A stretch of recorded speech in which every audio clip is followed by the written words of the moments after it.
Rights can be enforced on behalf of a company by who? Let's find out. This is day 15 of the 30 days Know Your Karma challenge. Wow, we're halfway gone and we're counting down to the next 15 days. Today, we're looking at sections 341 to sections 373, talking about protection of minority against illegal and oppressive conduct. Sections 341 talks about people who can sue for wrong or ratify irregular conduct. It says that subject to the provisions of this act, where an irregularity is made in the course of the company's affairs or any wrong is done to the company, only the company can sue and remedy that wrong, and only the company can ratify the conduct. Now you remember that we said the company is an artificial body. So how can an artificial body be the only one to remedy a wrong or to sue for the enforcement of a right? It can, through people who are going to be looking out here. Remember, we said that a company is an artificial body. So if sections 341 says only the company can sue to remedy a wrong or require the enforcement of a right, how can an artificial person like this company do that? I think this whole thing is just to protect minority shareholders and to ensure that at least majority of the members feel that anything that is being done is done in the interest of the company and not for any personal or selfish interest of any sect of directors or people who are basically involved in the day-to-day running of the company.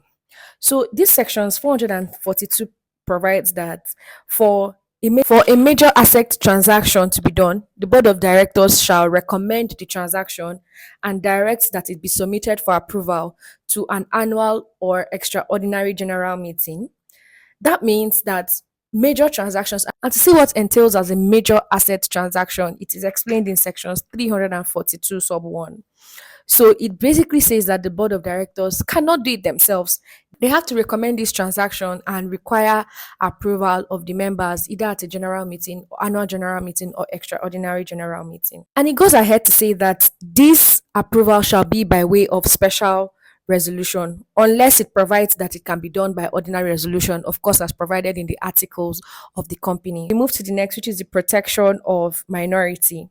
So, without prejudice to the rights of members, the court may, by an application of any of the member, give an order of injunction or declaration to restrain the company or its officers from doing the following as outlined in sections 343.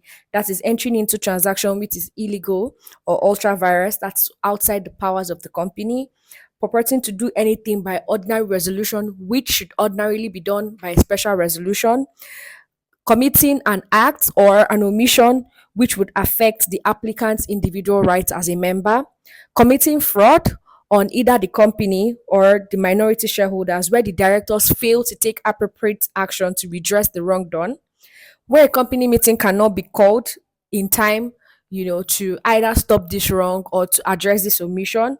The court can make an order as to that. Where directors are likely to derive profits or benefits or have already profited or benefited from their negligence or from the breach of that duty of their duty, and any other act or omission where the interest of justice so demands, a member can approach the court seeking for an order of injunction or to restrain them from going ahead.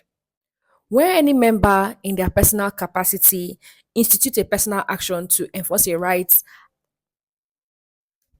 where any member in their personal capacity enforce a personal action where any member in their personal capacity institutes an action to enforce a right due to him or her, such persons shall be entitled to damages of any loss incurred on account of the breach of that right, or a declaration or injunction to restrain the company or its directors from doing the particular act. Where any member institutes such action, the court may award cost to him personally, whether or not his action succeeds. Take note of the word may, discretion of the court. So, we talked about the company suing to remedy any wrong or enforce any right that is due to it. So, where an applicant, and we're going to see who the applicants are in the next section, where an applicant bring this action on behalf of the company, it is called a derivative action. But to bring a derivative action, Section 346 says that such person may apply to the court for leave to bring an action in the name of or on behalf of the company to either prosecute or defend or discontinue an action on behalf of the company or its subsidiaries. And for you to bring this action on behalf of the company, the court has to be satisfied by virtue of sections 346 sub 2 that a cause of action has arisen from an actual or proposed act or omission involving negligence, default, breach of duty, or trust by a director or a former director of the company. The person has to have given reasonable notice to the directors of the company of his intention to apply to the court to carry out this derivative action. That is also to be satisfied that the notice contains a factual basis of the claim and actual or potential damages that will be caused to the company. And this person is overall acting in good faith and acting in the best interest of the company. If the court is not satisfied that all of these has been satisfied, this person will not be granted the leave to bring this action on behalf of the company. And we keep saying applicants. Sections 352 defines who an applicant is, and they are a registered holder or beneficial owner and a former registered holder or a beneficial owner of a security of a company, the director or officer or a former director or officer of the company, the commission, that is the CAC, and any other person who, in the discretion of the court, is a proper person to make an application under section 346. Upon the petition to the court may, according to sections 355, make the following orders: one, that the company be wound up; two, for regulating the conduct of the affairs of the company in future; for the purchase of the shares of any member or any members of the company;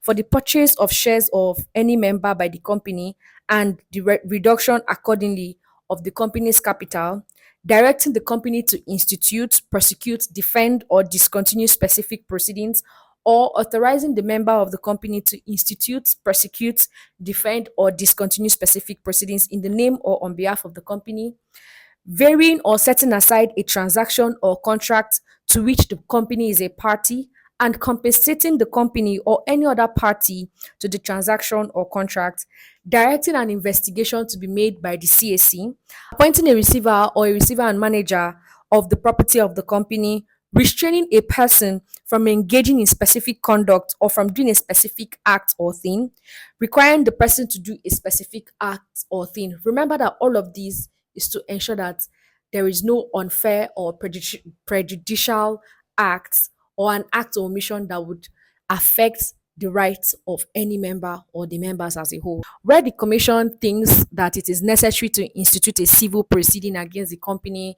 in public interest, they would go ahead to bring such proceedings in the name and on behalf of the company or the body corporate. A criminal proceeding is to be instituted. Sections 365 provides for the modalities of instituting such criminal proceedings, one of which is that it has to be referred to the office of the Attorney General. That's all we can take today on day 15. I'll see you on day 16.